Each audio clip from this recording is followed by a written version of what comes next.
Hi everybody, this is Todd Jones. Thanks for listening to 1 Degree Greater. We spoke to Sarah Nerad before anyone had heard of COVID-19, before our world changed. We hope this episode offers some respite, and we wish you the best. I took that first drink and something clicked.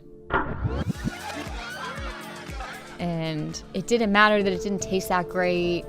I was like, we drink to get drunk. This is it. Whereas my girlfriends were like, this is gross. Like, I don't want it anymore. And I'm like, you're wasting it.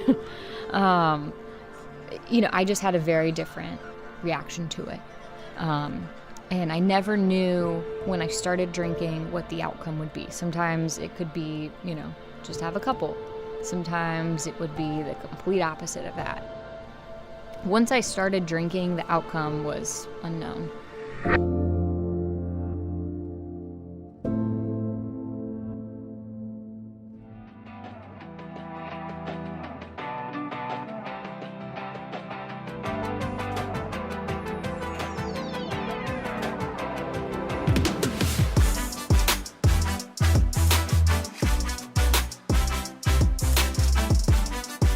Hello, and welcome to 1 Degree Greater, a podcast about Buckeyes navigating their first few years after graduation. A challenging and thrilling time when ambition meets reality. Some people want to change the world, but everyone needs to find their place in it. I'm your host, Todd Jones. Thanks for joining us.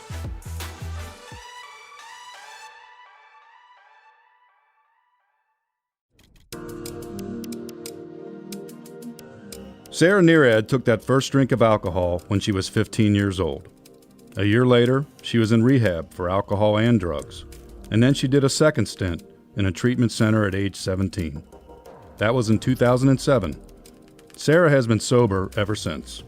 She's now 30 and putting to good use the master's degree in public administration that she earned from The Ohio State University in 2015. And she is at peace with her past. I don't think I would go back in time and do anything differently. I really don't. I think that I am probably a better person because of it. Not probably. I am a better person because of it. I think that was all stuff I needed to go through to do what I do. So I don't regret it. Wouldn't do anything differently. I'm grateful that it was, a short amount of time and not, years and years and years of my life. I'm very grateful for that. Sarah says getting sober was a gift, one given to her by a recovery group for adolescents in her hometown of Houston.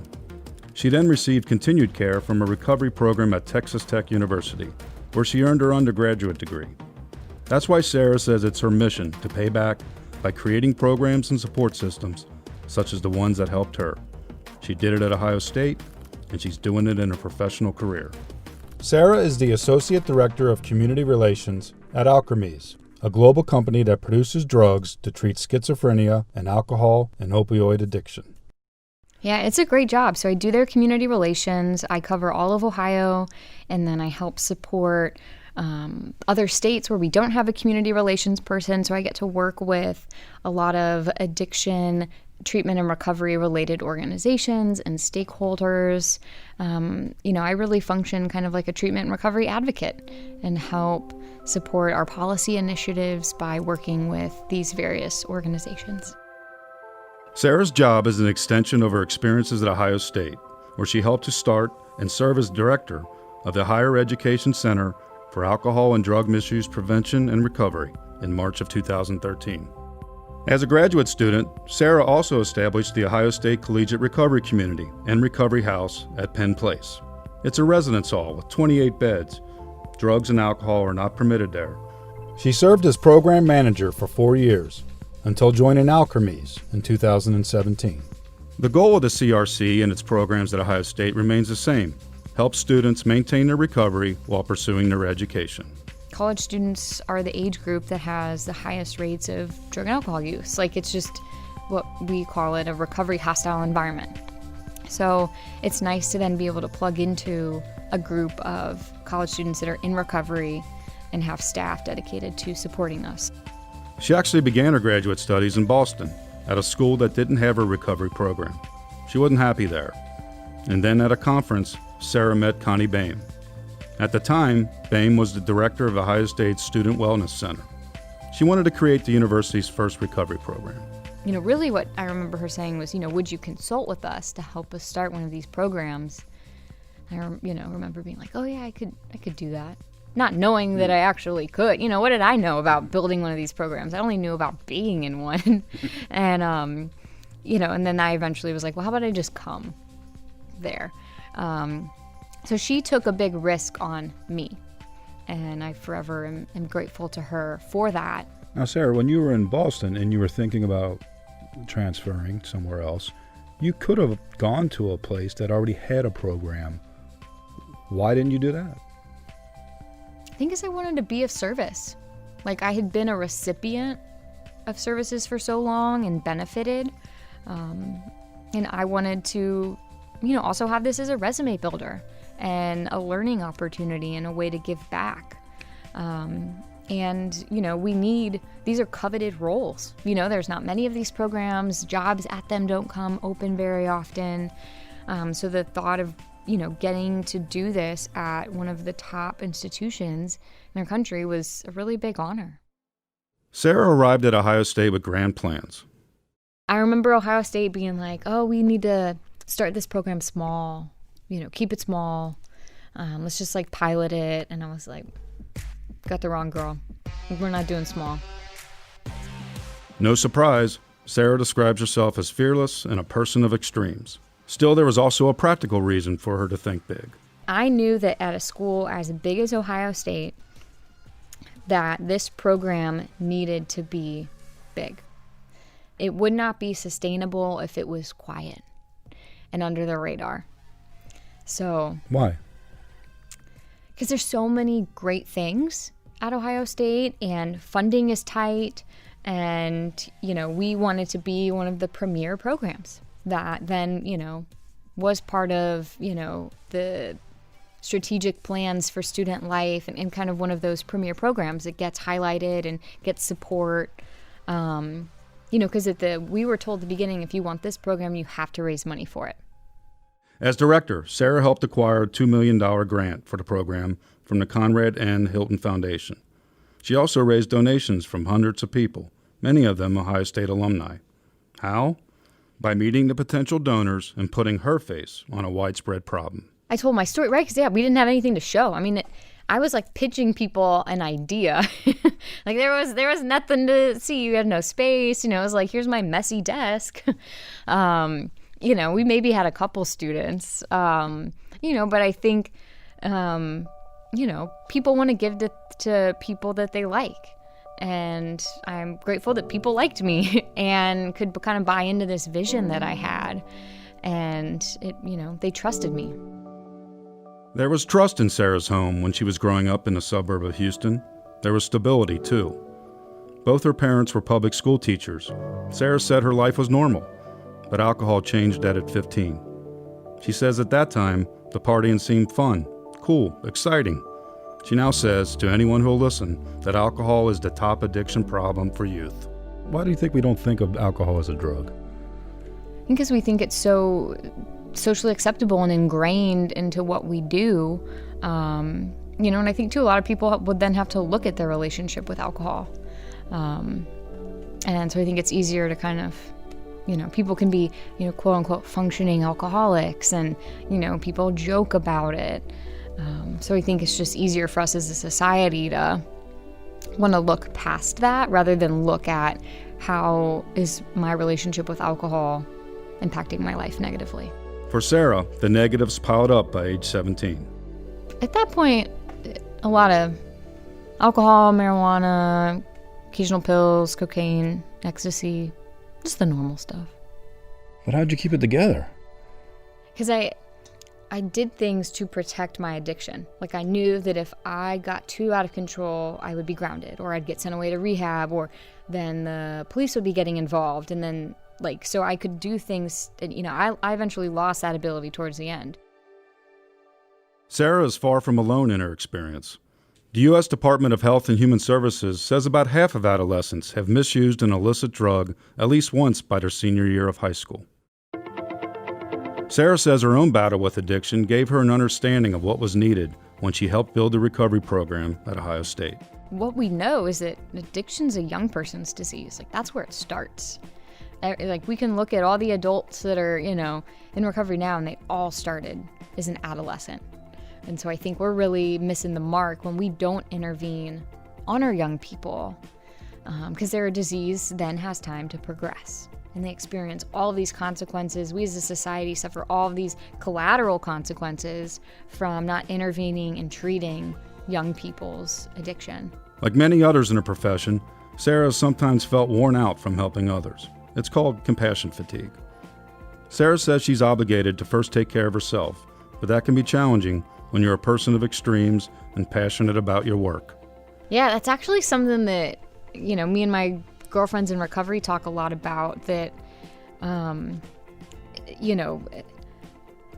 a workaholic, or however you want to describe it, right? Like being all in on work, because you get rewarded and there's accolades and things like that, it's harder to recognize where maybe we're, that's out of whack, right? Like, whereas if I was gambling, it'd be very different, right? But like that same ism can be channeled in either way, but I get different outcomes. And I don't feel as much of that anymore with work as I maybe once did, but I think that's stuff that we have to watch for. Where is kind of this drive in me, this personality trait where I am so extreme, is it getting me into trouble?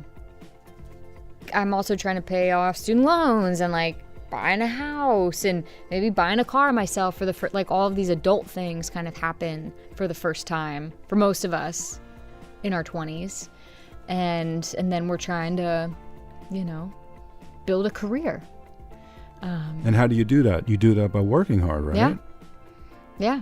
And at the same time figuring out who we are, like, and getting more more comfortable with who we are and kind of those like innate details of that. Still, Sarah says she's comfortable with who she is at 30. She knows the teenager who was twice in rehab for alcohol and drugs. She also knows herself. I want to be a well-rounded, interesting person. There's more to me than just my story. Hey guys, this is Kristen Schmidt. I'm the producer on 1 Degree Greater. We create this podcast for listeners like you to keep you connected to your alma mater. Did you know your alumni association is offering a ton of virtual resources right now? There are online discussions, events, webinars, you name it. From career management resources to book clubs to discussions with other Buckeyes. You're sure to find something that's right for you. So head to go.osu.edu/getvirtual to check it out and find some favorites. That's go.osu.edu/getvirtual. Thanks so much for listening. Now let's get back to the episode.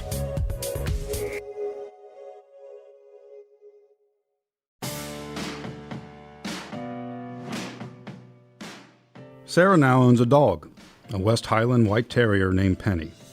She never used to like dogs, but her mom rescued this one in Houston and gave it to her about a year ago. I'm supposed to be softening up in some kind of way, and Penny has been the vehicle to help me do that. 2019 was a year of changes for Sarah in many ways. In April, she got engaged. A month later, she moved from Columbus to Cleveland with her fiancé. Sarah says living in a new city has brought her some needed anonymity.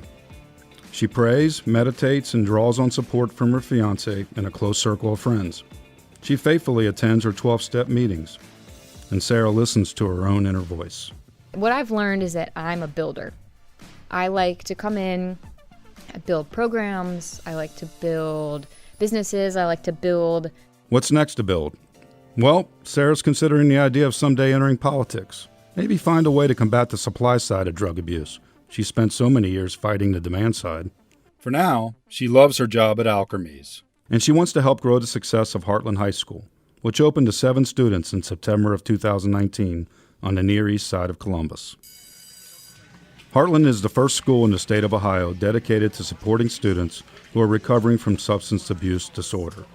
Sarah spent 3 years planning, raising money, and recruiting for Heartland. She still serves on the school's board of directors. People didn't even know what recovery high schools were a year ago.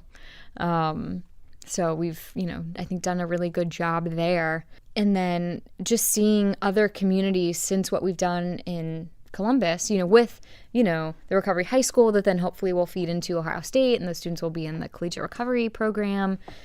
Other universities and other communities have been like, we want to do that too. Like, teach us what you did so we can replicate. I still get, calls all the time from people. Can you help? And Sarah's always willing to help the Ohio State Collegiate recovery community. It's still rare. There's only about 150 of these programs in the country. There's so many incredible stories from that program. I mean, everyone from, they have absolutely no family support anymore. And the only reason they were able to go back to school and finish their degrees because of the scholarship support we were able to provide. Like, I can think of, a handful of people that was their case. All the way to students that were really, really struggling and were having a hard time staying sober. And we were the one place they felt safe turning to, and we were able to immediately get them into treatment.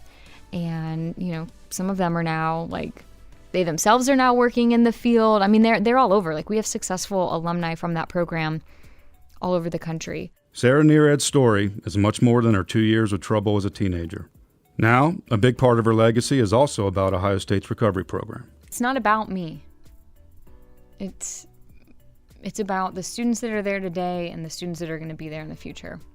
And that they know that they're going to have support for their recovery, whether they're coming to school in recovery or whether they get sober while they're at Ohio State, that they can, if they want to be open about their recovery, they can be, because we paved that way for them. But Sarah, it is about you. You had to tell your story at that first dinner. There is a part of you that's there. Yeah. It is about you, right? I mean, I hope they still have my pictures up. I don't know. I mean, so much of it I owe to the people that taught me. It's like our job is to stay sober and help others. And keep doing that. And so I get to stay sober and have success and all of those things when I do that for others.